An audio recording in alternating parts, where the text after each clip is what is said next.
Have you ever thought about what you'll be doing this time next year, or perhaps 5 years from now? A fascinating question, isn't it? It's these thoughts about the future that make our lives so exciting and unpredictable. We all make plans, predictions, and even daydream about what's to come. And when we share these future musings, we need a special language tool. In English, we have a specific way to talk about these future plans or predictions, and that's what we'll unravel today. So, what is this future tense we're talking about? Well, imagine you're a time traveler. You've got this shiny gadget that lets you peek into events that haven't happened yet. That's what the future tense is all about. It's a verb form in English that allows us to talk about actions or situations that are yet to occur. Let's break it down a bit. The word tense comes from the Latin word tempus, which means time. So, in essence, tenses are time travelers of language. They help us journey through past, present, and future. When we talk about the future tense, we are essentially stepping into the unknown, discussing actions or events that have not yet taken place. It's like making a promise or a prediction about what's going to happen next. Now that we know what the future tense is, you're probably wondering how to use it, right? Meet Tom. He's just like you and me, but there's something special about him. He lives entirely in the future. On a bright Monday morning, future Tom wakes up and stretches. He says, "Tomorrow, I'm going to wake up even earlier and go for a run." His day has just started, but he's already thinking about the next one. While having breakfast, he tells his cat, Whiskers, "We will start a new diet. I will buy healthier cat food and I'm going to make fresh fruit smoothies for myself." Even as he munches on his toast, he's planning healthier meals for the future. When future Tom steps outside, he smiles at the sunshine and says, "It's going to be another beautiful day tomorrow." He's not just predicting the weather, he's also expressing his optimism about what's to come. At work, future Tom is a project manager. He tells his team, "Next week we will launch our new product. I believe it's going to be a game changer." His words are filled with anticipation and excitement for what's next, showing his confidence in the team's hard work.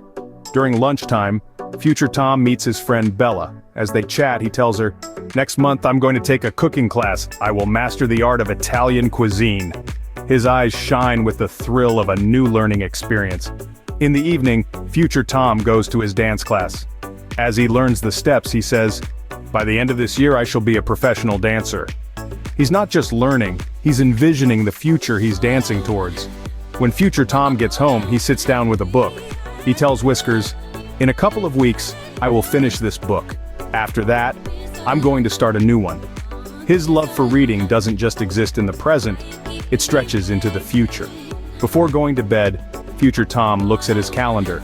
He says, "Next weekend, I'm going to visit my parents. It's been a while since I've seen them, and I will enjoy spending time with them." His words express his longing and anticipation for a future reunion. As he drifts off to sleep, future Tom says, "Tomorrow's going to be a great day. I will make the most of it." Even in the quiet of the night, he's dreaming of the day to come.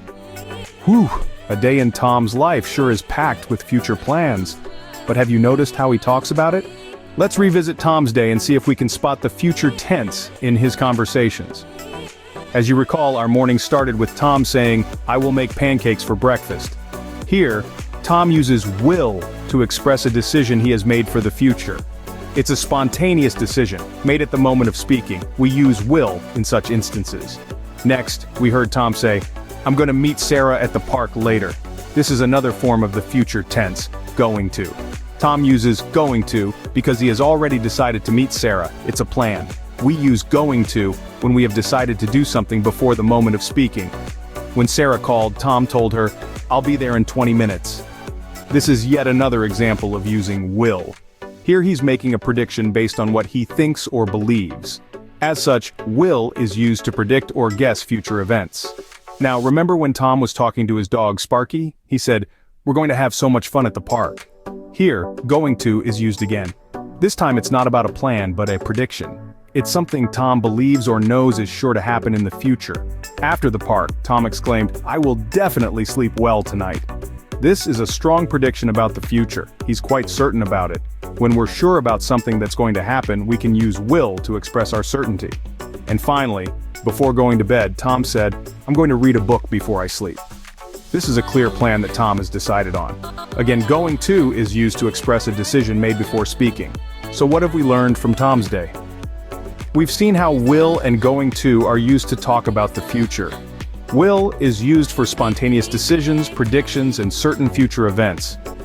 Going to, on the other hand, is used for plans and predictions when there's evidence that something is sure to happen. But remember, the future tense is not just about will and going to. There are other ways to express future actions or events, such as using the present continuous or the simple present. For instance, Tom could have said, "I'm meeting Sarah at the park later," or "I meet Sarah at the park later." But that's a topic for another day. For now, pat yourself on the back. You've just learned how to use will and going to in the future tense. You've also seen how these forms are used in everyday conversations, making your understanding of the future tense well-rounded and practical. And that, my friends, is how future tense works in everyday conversations. So, what have we learned today about the future tense? Well, we've dived deep into the fascinating world of the future tense. We've discovered that it's all about what's yet to come. It's the tense we use when we're talking about events that haven't happened yet, but will happen in the future.